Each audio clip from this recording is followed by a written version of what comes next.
받으실 하나님의 말씀은 신약성경 사도행전 1장 1절에서부터 11절까지의 말씀입니다. 신약성경 187페이지에 있는 사도행전 1장 1절에서부터 11절까지의 말씀입니다.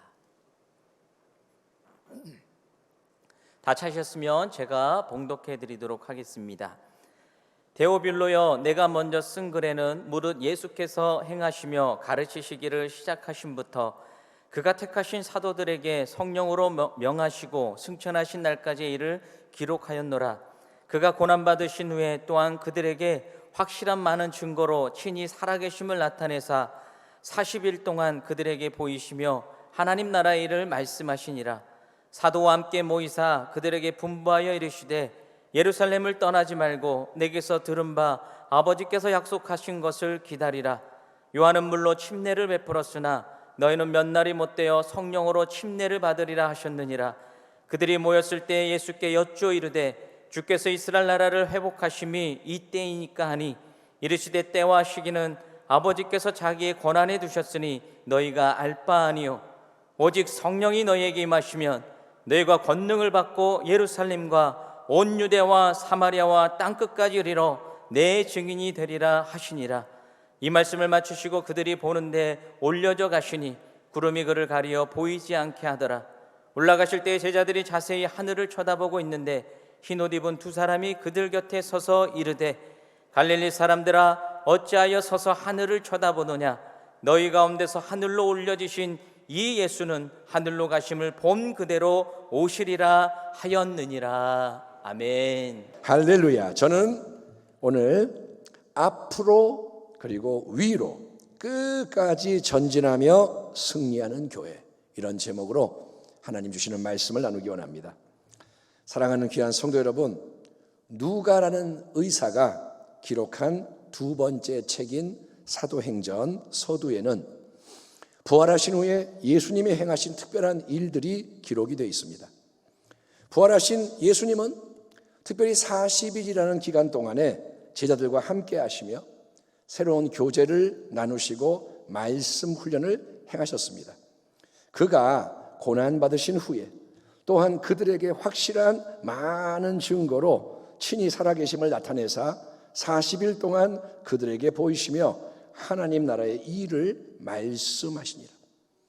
자, 얼마 전에 예수님이 체포되셔서 재판받고 고난당하시고 죽으시는 일이 일어났습니다. 십자가에 못 박혀 비참하게 죽으셨습니다. 그래서 시신이 무덤에 장사되었고 모든 게 정말 허무하게 끝나는 것처럼 보였습니다. 아, 이제 다 끝났구나. 우리는 어떡하냐. 그런데 이제 예수님이 다시 살아나셔서 그들 앞에 나타나십니다. 그리고 친밀한 교제를 나누시며 말씀으로 새롭게 가르쳐 주시니 아마도 제자들은 롤러코스터를 타는 것처럼 정말 땅으로 팍 떨어졌다가 하늘로 솟았다가 정신 차리기 힘든 그런 특별한 경험을 하는 중이었을 겁니다. 그냥 마음이 낭망했다가 소망이 생겼다가 이게 태어나서 이런 경험을 한 적이 없는 거예요. 본문을 보면 사망 권세를 이기시고 부활하신 우리 예수님이 특별히 제자들에게 가르치신 말씀은 하나님 나라에 대한 말씀이었음이 강조되어 있습니다. 여러분, 3년 반 공생의 사역 동안에도 우리 주님의 모든 사역의 중심이 되었던 것이 하나님의 나라입니다. 한번 따라하겠습니다. 하나님의 나라. 다시 한번, 하나님의 나라. 여러분, 하나님의 나라가 뭘까요? 하나님의 나라가 임하시옵소서. 하나님의 나라가 뭐냐?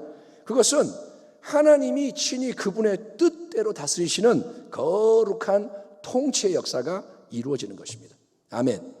하나님의 나라는 세상의 나라가 아닙니다. 대한민국이 있고 일본이 있고 중국이 있고 이렇게 보이는 나라가 아니라 하나님의 나라는 하나님이 통치하시는 거예요. 바로 그 하나님의 나라에 대해서 우리 주님은 이전의 말씀을 총정리 요약해 하시고 또 새로운 진리를 더하시는 가운데 제자들을 지도해 주셨던 것입니다. 자, 그렇지만 우리는 제자들의 생각이 여전히 그들에게 익숙한 이전의 틀 안에 갇혀 있었던 것을 볼 수가 있습니다. 왜냐하면 6절에서 제자들이 심히 흥분한 상태에서 예수님께 거듭 질문하는 내용이 이렇게 기록되어 있기 때문입니다. 그들이 모였을 때 예수께 여쭈어 이르되 주께서 이스라엘 나라를 회복하심이 이때니까 하니. 주께서 이스라엘 나라를 회복하심이 이때입니까?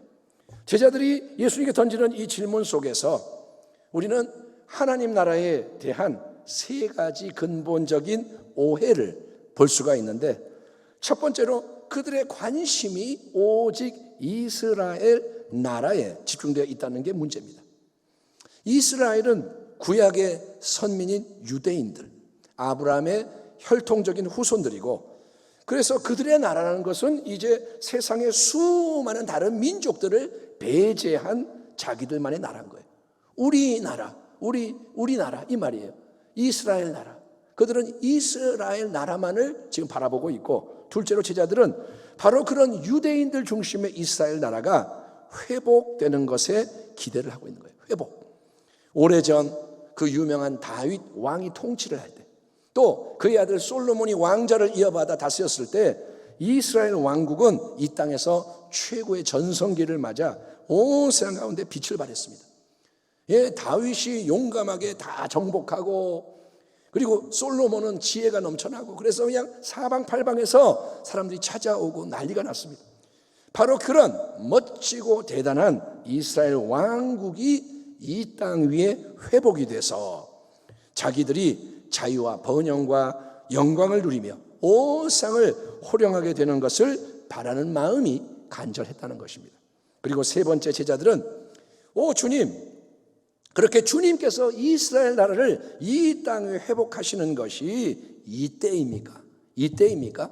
바로 지금이 드디어 그런 위대한 세일이 완성되는 순간입니까? 두 눈을 반짝이며 질문을 하는 거예요. 예수님, 당신이 고난당하시고 십자가에 못 박혀 죽으신 후 무덤에 장사되셨을 때 우리가 그동안 품고 있었던 크고 놀라운 소망이 한순간에 물거품이 되어버렸고, 우리는 혼돈과 좌절에 빠질 수밖에 없었습니다. 우리는 쫄딱 망한 자가 됐습니다. 그러나 이제 주님이 이렇게 부활하셔서 새롭게 우리와 함께 하시며 우리에게 하나님의 나라에 대해 가르쳐 주시니, 그렇다면 주님, 드디어 지금이 당신이 부활하신 이 순간이 구약성경의 예언대로 우리가 그토록 바라던 이스라엘 나라의 회복이 이 땅에 온전히 이루어지는 때입니까? 주님, 드디어 우리가 그 놀라운 영광을 보게 되고 제자들인 우리 모두가 주님과 함께 높은 통치의 자리에 앉아 다스리게 되는 때가 온 것입니까? 주님, 저는 좌의정하고 얘는 우의정하고 우리가 이제 떵떵거리며 살게 되는 것입니까? 그러나 예수님은 이러한 제자들의 열광적인 기대 앞에서 그래, 맞아, 바로 지금이 너희의 소망이 이루어지는 때야. 아니야, 틀렸어, 너희의 소망은 지금이 아니라 좀 더 있다가 이루어질 거야, 이렇게 대답을 하시는 게 아니라 우리 주님은 근본적인 관심, 생각과 행동의 방향을 다른 쪽으로 돌리시는 전혀 다른 대답으로 하나님 나라에 대해서 새롭게 가르쳐 주시는 말씀이 7절, 8절에 이렇게 기록이 되어 있습니다. 이르시되, 주님이 말씀하십니다. 때와 시기는 아버지께서 자기의 권한에 두셨으니 너희가 알 바 아니오. 오직 성령이 너희에게 임하시며 너희가 권능을 받고 예루살렘과 온 유대와 사마리아와 땅 끝까지 이르러 내 증인이 되리라 하시니라. 아멘. 아멘 합시다. 아멘. 자, 먼저 예수님은 너희는 하나님 나라의 완성에 대해서 때와 시기를 궁금해하지 마라. 그거를 알려고 애쓰지 마라. 왜냐하면 그것은 너희에게 허락되지가 않은 감춰진 비밀이기 때문이다 라고 분명하게 선을 딱 그으시는 거예요. 스톱! 이거는 너희하고 상관이 없어. 마태복음 24장에서 십자가 고난을 앞두고 예수님이 마지막 때에 대해서 집중적인 가르침을 주시는데 여러 가지 마지막 때의 징조를 열거하십니다. 전쟁과 기근과 핍박과 쭉 하시면서 그 모든 일들을 보게 되거든. 지금이 그런 때입니다. 지진, 전쟁, 질병, 아무튼 이런 걸 보게 되거든. 인자이신 주님이 다시 오시는 게 가까이 곧 문 앞에 이른 줄 알라 예고하시는 거예요. 그런 징조들을 보면 너희는 지혜를 얻어서 예수 그리스도가 다시 오시는 날이 가깝구나 알고 있어라.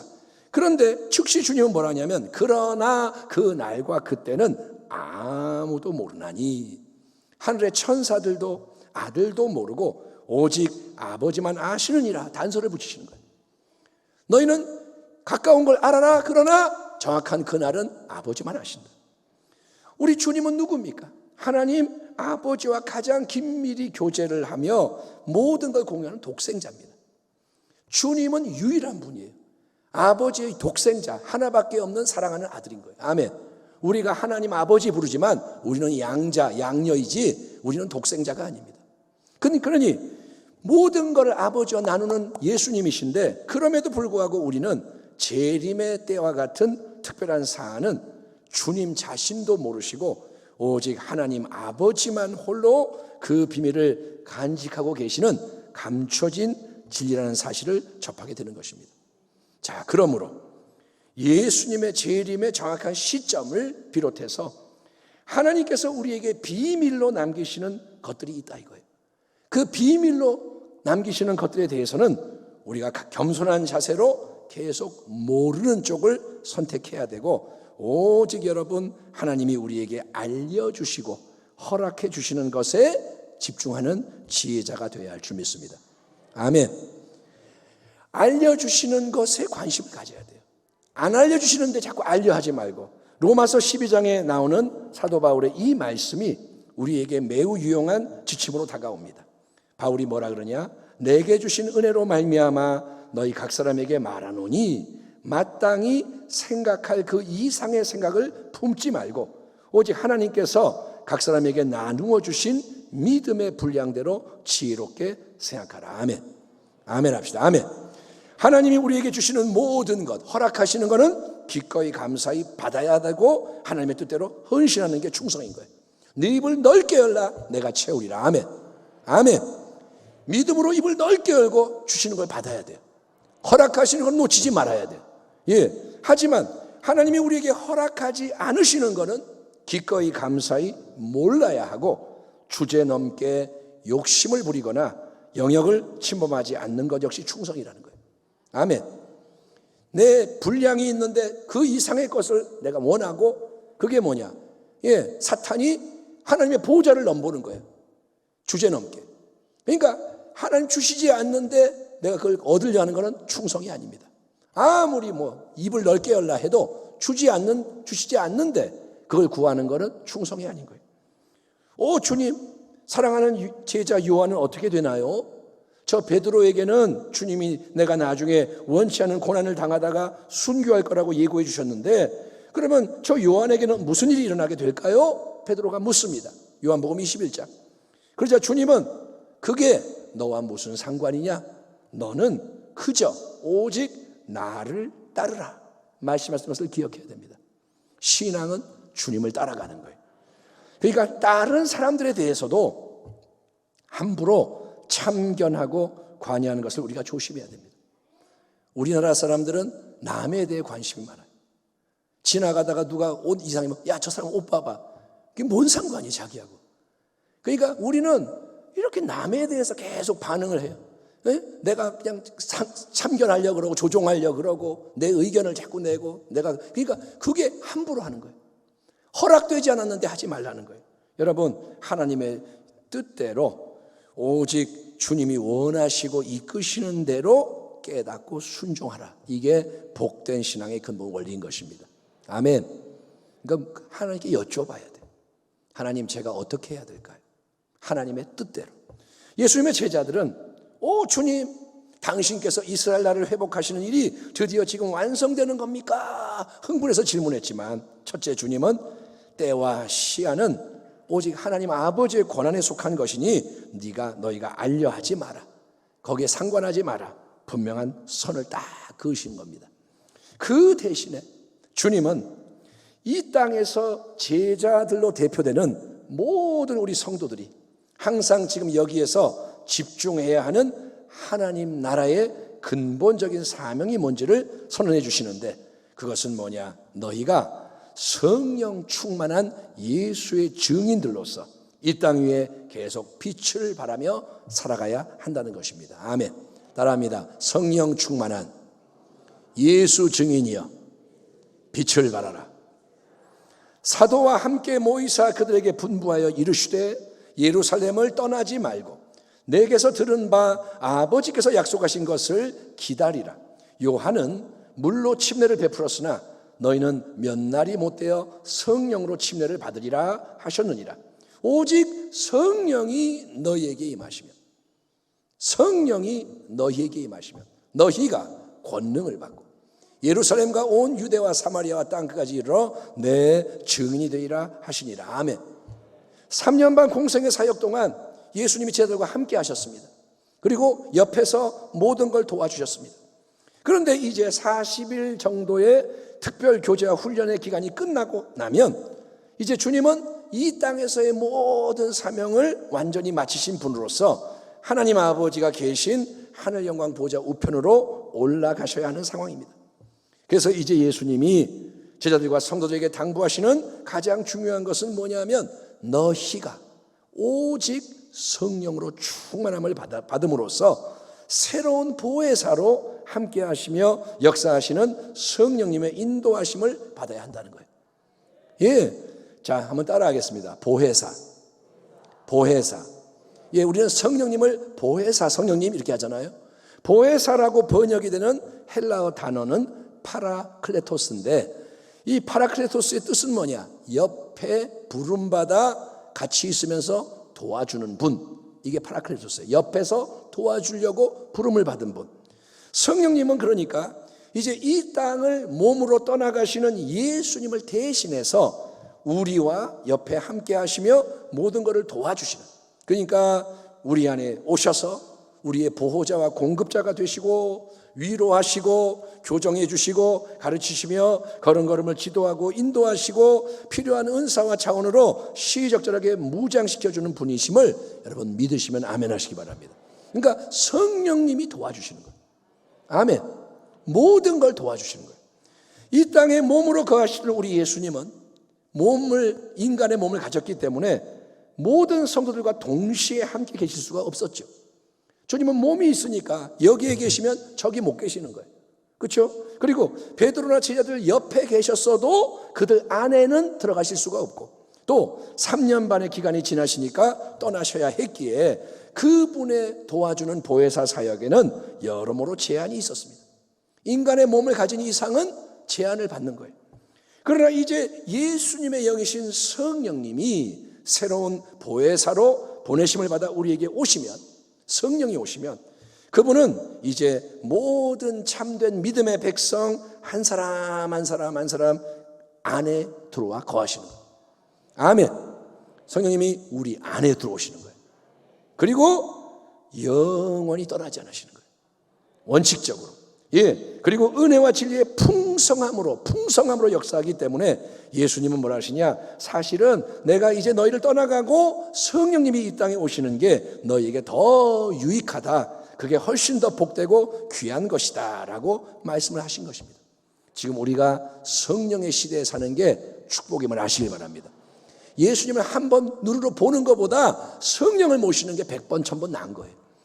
자, 이제 성령님이 오셔서 역사를 하시면 우리에게는 새로운 보혜사의 사역을 통해 풍성한 유익이 주어진다고 했습니다.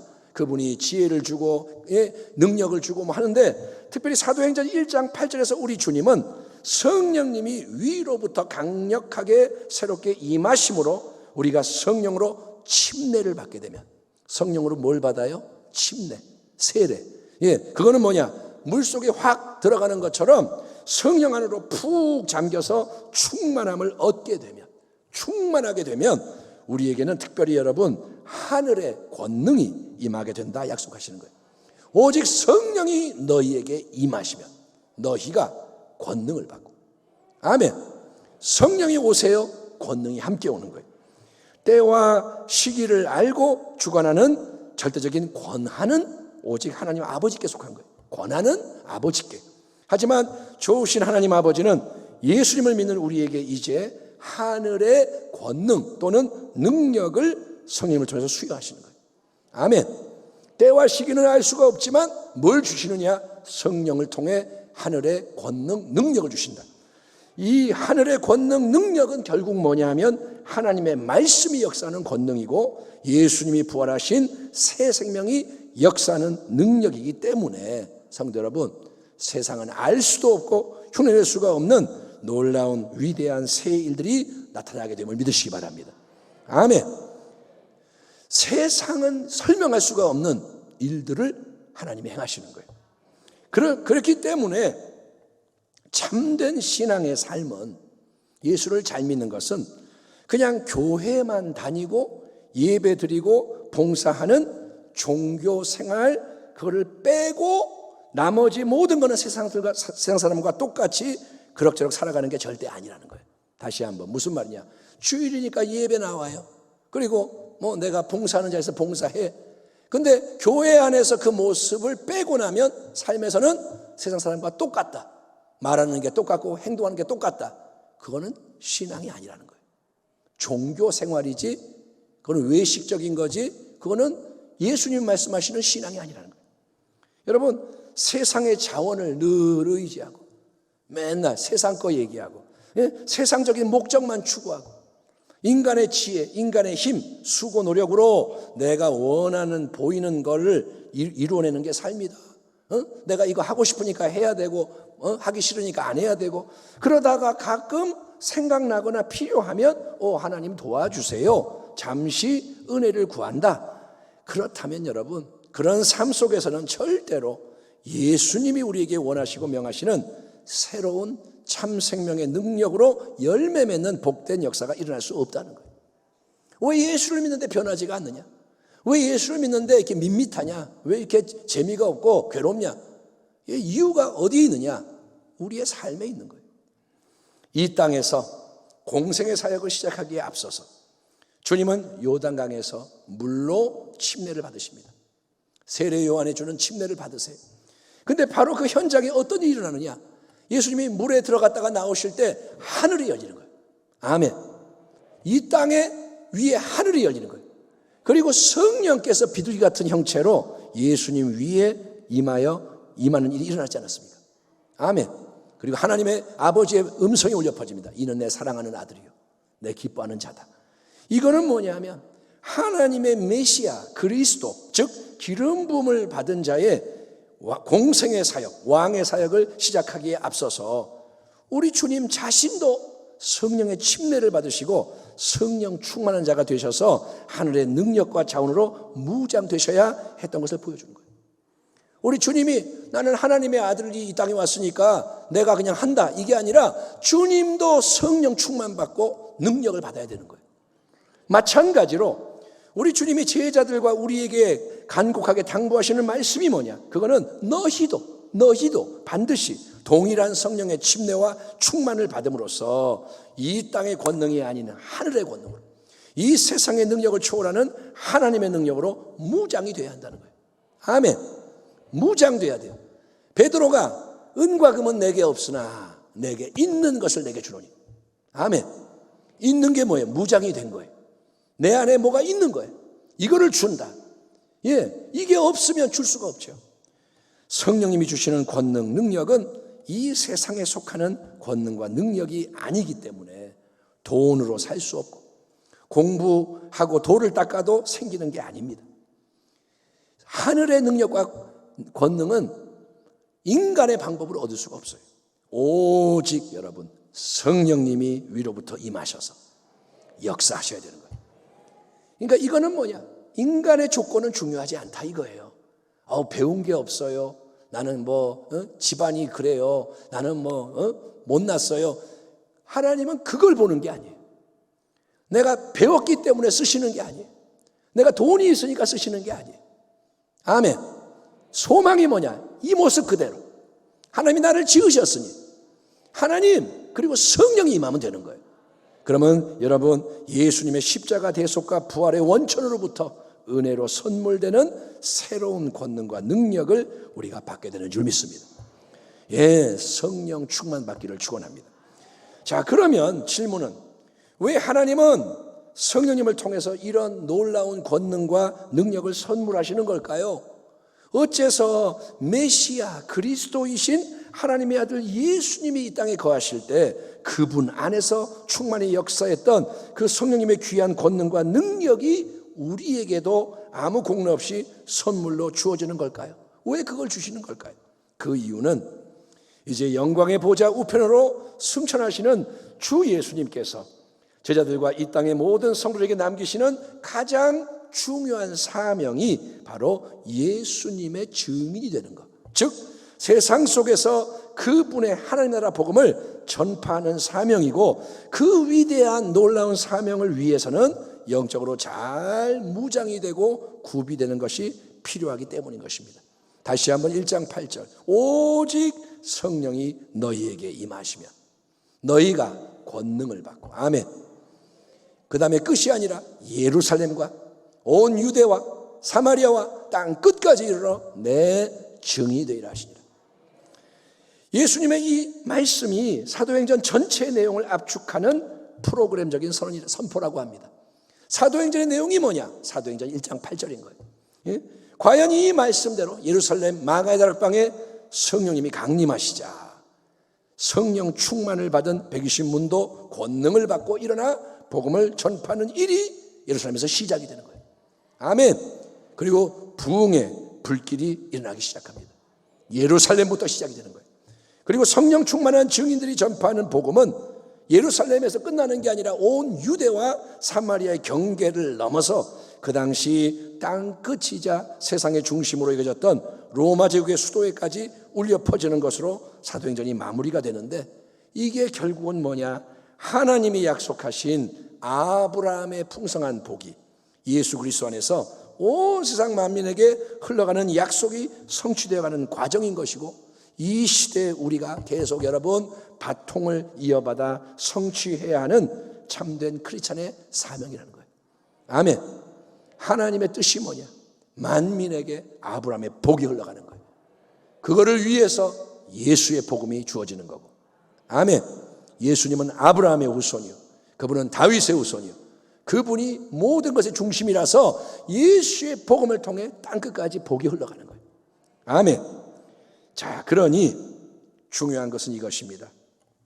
진정으로 예수를 따르고 섬기는 교회와 성도의 삶은 뭐냐? 진짜 교회, 진짜 성도의 삶은 뭐냐? 그것은 그 자리에 머무는 삶이 아닌 거예요. 그 자리에 가만히 있는 삶이 아니라, 여러분, 이 땅 위에서, 이 땅에 허락된 삶 동안 계속 나아가는, 세상 속에서 전진하는 삶이 되어야 하는 것입니다. 한번 따라합니다. 앞으로 전진하자. 살아있는 동안은 전진하는 거예요. 살아있는 동안은 달려가는 거예요. 앞으로. 예, 출애굽한 이스라엘의 새로운 세대가 약속된 가나안 땅을 정복했잖아요. 요단을 건너 이제는 정복해라. 이게 뭐냐? 땅을 밟아라, 전진해라, 싸워라. 그러면 정복해서 땅이 주어지는 거예요. 그것처럼 우리도 세상 속에서 여러분 계속 더 멀리 나아가며 적대적인 땅을 밟아 정복을 해야 되는 것입니다. 아멘. 예, 지금 예수님을 안 믿는 그런 땅인데 그 땅이 예수를 믿는 땅으로 바뀌도록 정복을 해야 되는 거예요. 마가복음 11장에는 우리 주님의 지상명령은 뭐냐? 가장 큰 명령, 이 땅의 교회와 성도들에게 남기시는 그분의 위대한 명령이 이렇게 기록되어 있습니다. 또 이르시되 너희는 온 천하에 다니며, 예, 암송 구절이죠. 만민에게 복음을 전파하라. 믿고 침례를 받는 사람은 구원을 얻을 것이요 믿지 않는 사람은 정죄를 받으리라. 그 다음에 따르는 놀라운 말씀이 믿는 자들에게는 이런 표적이 따르니. 아멘 합시다. 그게 뭐냐? 성령의 권능이 말이니. 표적은 권능입니다. 곧 그들이, 저와 여러분이 예수의 이름, 내 이름으로 귀신을 쫓아내며, 아멘, 새 방언을 말하며 뱀을 집어올리며 무슨 독을 마실지라도 해를 받지 아니하며 병든 사람에게 손을 얹은즉 나으리라. 주 예수께서 말씀을 마치신 후에 하늘로 올려지사 하나님 우편에 앉으시니라. 제자들이 나가 두루 전파할세 주께서 함께 역사하사 그 따르는 표적으로 말씀을 친히 확증하시니라. 아멘. 제자들이 나가서 세상 속에 전진하며 두루 전파할세 누가 함께 하시느냐? 주께서 함께 하시는 거예요. 성령의 권능이 함께 하는 거예요. 그래서 표적으로 말씀이 진리임을 보여주시는 거예요. 예수의 이름으로, 그러니까 말씀이 이루어지는 거예요. 그러니 성도 여러분, 예수님의 몸을 함께 이루는 참된 교회는 움직이는 교회, 계속 더 멀리 세상 속으로 땅 끝을 향해 앞으로 나아가며 힘써 복음을 전파하는 교회가 되어야 할 줄 믿습니다. 따라합니다. 교회는 복음을 전해야 한다. 아멘. 믿는 사람끼리 우리끼리만 함께 모여서 자 여기가 좋사오니 이 정도면 됐사오니 이렇게 고립적이고 폐쇄적인 분위기는 주님이 절대로 원하시는 게 아닙니다. 맨날 아는 사람끼리 모여서 왔어요 사랑해요 이걸로 끝나면 안 된다는 거예요.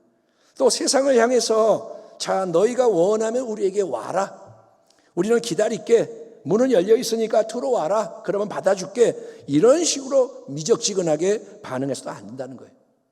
예? 누가 새로 오면 왔나 보다, 예, 앉으세요, 이렇게 하는 게 아니라는 거예요. 분명히 주님은 모든 사복음서의 마지막 부분에서 또 사도행전의 서두에서 우리 모두에게 너희는 성령의 능력을 받아서 복음을 삶에 담아 세상 속으로 나아가라. 땅 끝을 향해 모든 민족, 모든 계층, 모든 연령대의 모든 사람들에게로 전진하며 나의 증인이 되어라 명하고 계시는 것입니다. 아멘. 주님의 말씀은 분명합니다. 똑같습니다. 너희는 복음을 들고 나아가라. 이 말씀 앞에서 우리 각 사람이 자기의 신앙 상태를 돌아본다면 어떤가요? 여러분, 우리는 복음을 전하고 있나요? 복음을 지금 전하고 있나요? 우리는 복음을 들고 더 멀리 계속 전진하고 있나요? 한 주를 보내고 모였는데 한 주 동안 복음을 위해 헌신했나요? 여러분, 물론 교회 안에서 우리에게 맡겨진 사역들이 있습니다. 봉사하고 헌신해야 할 게 많습니다. 하지만 그 모든 사역과 봉사 헌신이 우리에게서 주님의 지상명령, 가장 큰 명령, 가장 위대한 복음 전도 예수 증거의 사명을 면제해 줄 수는 없다는 거예요. 내가 성가대에서 찬양을 하니까 복음 전도는 안 해도 돼가 아니라는 거예요. 내가 교사니까 애들 가르치면 됐지 복음 증거를 밖에서 할 필요 없다가 아니라는 거예요. 예, 저도 마찬가지겠죠. 주의 종이 말씀을 증거하니까 복음을 안 줘도 돼가 아니라는 것이죠. 그러니까 면제되는 게 아니에요. 그래서 부산의 유명한 어떤 교회는 모든 부서를 없애버렸어요. 없어요. 다 복음을 전하는 거예요. 다 나가서 복음을 전하는 거예요. 그럴 수도 있는 거예요.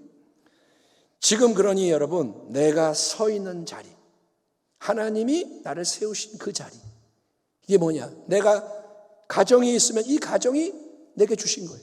아멘 합시다. 아멘.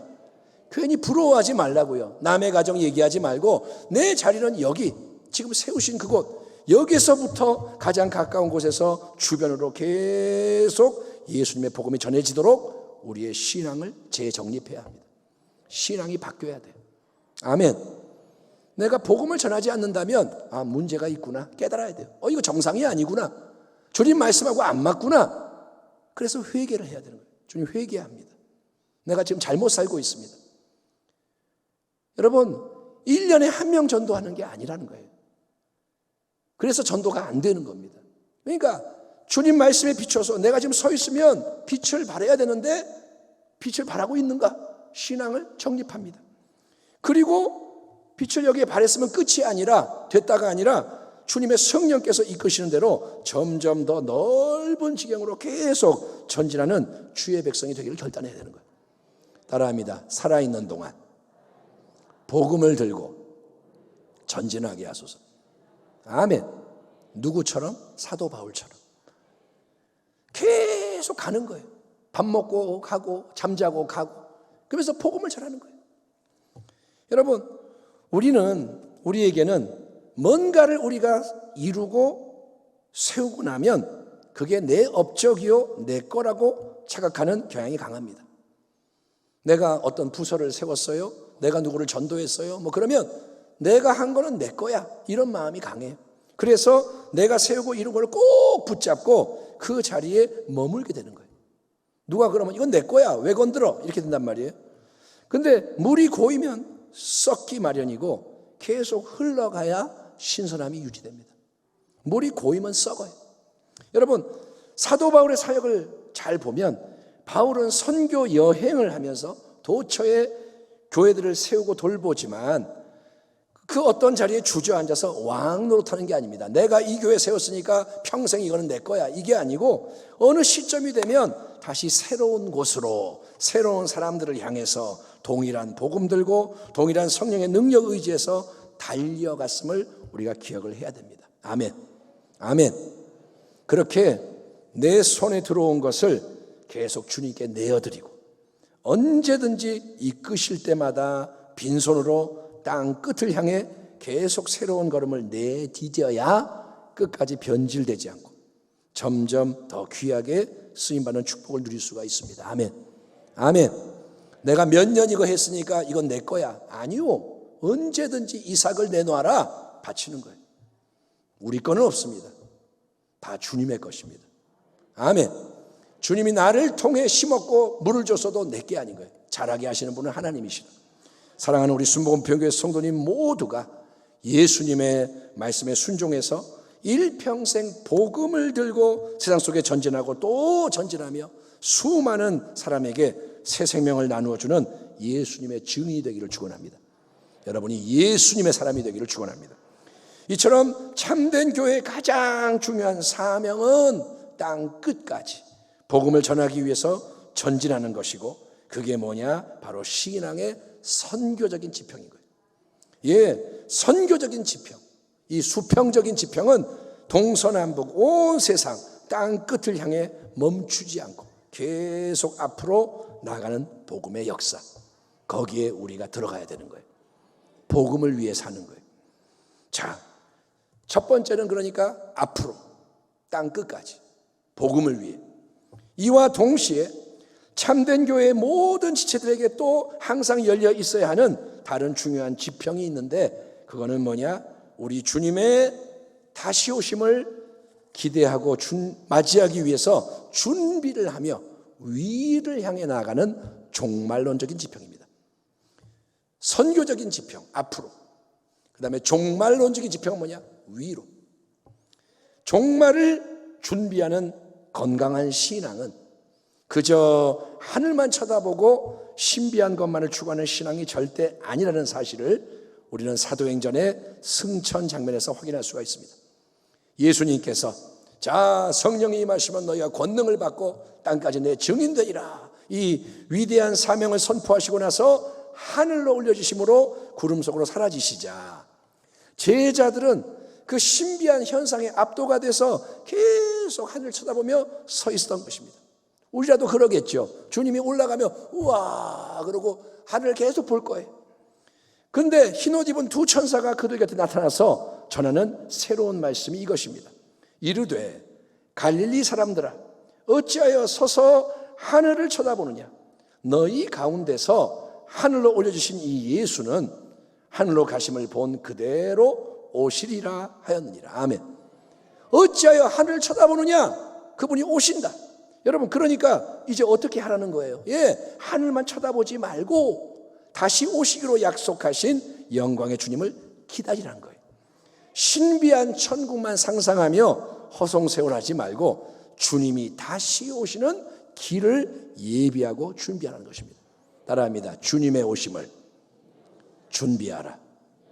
예, 길을 준비해라. 세례 요한이, 침례 요한이 예수님의 첫 번째 오심을 위해 길을 준비했듯이 우리도 다시 오시는 주님의 길을 준비해야 한다. 1992년에 우리나라를 큰 혼란에 빠뜨렸던 다미 선교회 기억하시죠? 다미 선교회가 뭐냐? 다가오는 미래를 준비하는 선교회. 그래서 시한부 종말론 몇 월 며칠에 주님 오신다 그래가지고 난리가 났는데 그 사건이 보여주듯이 예수님이 언제 재림하시니까 소유를 다 팔아서 갖다 바치고 다 한데 모여서 기도하고 예배만 드리며 세상과 구별되어야 한다. 그게 주님의 오심을 위해 준비하는 거다라고 주장하는 것은 아주 왜곡되고 위험한 신앙인 거예요. 주님이 오시니까 다 끊어버리고 위만 쳐다봐. 위험한 거예요. 마태복음 24장에서 우리 예수님은 분명히 이렇게 말씀하셨습니다. 이 천국 복음이 모든 민족에게 증언되기 위하여 온 세상에 전파되리니 그제야 끝이 오리라. 아멘. 그러니까 놀라운 사실이 뭐냐면 복음이 땅 끝까지 전파되는 이 선교적인 지평과 주님이 다시 오심으로써 이 땅의 모든 역사가 끝나는 종말론적인 지평이 이게 따로따로가 아니라 서로 긴밀히 연결이 되어 있다는 거예요. 아멘. 복음이 전파되는 것과 주님이 오시는 게 연결이 되어 있어요. 우리 주님이 다시 오시는 길을 준비하라, 이 말은 결국 땅 끝까지 복음을 힘써 전파함으로써 모든 민족 가운데 택하신 자들이 구원을 얻게 하라는 것입니다. 아멘. 때를 얻든지 못 얻든지 복음을 전파하라. 아멘. 예, 그래서 하나님 나라에 보이지 않는 그 새로운 은혜가 이 땅에 넘쳐나게 하고 그 결과 만왕의 왕 예수님이 영광의 심판주로서 이 땅에 다시 오셔서 알곡과 쭉정이 양과 염소를 나누시고 영원한 나라를 완성하시는 그 날이 도래할 수 있도록 문과 길을 열어가라는 거예요. 아멘. 땅 끝에서 주를 맞으리. 주님을 어디서 맞이하느냐? 땅 끝에 갔을 때 맞이하는 거예요. 지금 온 세상이 여러분 코로나와 같은 질병으로 온 세상이 질병에 허덕이고 지진, 튀르키예, 시리아, 폭우, 폭염, 한파 같은 자연재해로 또 전쟁, 갈등, 대립, 심히 요동하는 요동하는 이때가 뭐냐? 이 땅 위에서 견고한 장벽들이 무너지는 거죠. 버티고 있던 게 무너지는 거예요. 그래서 복음이 전파되는 새로운 길들이 열려지는 때입니다. 아멘.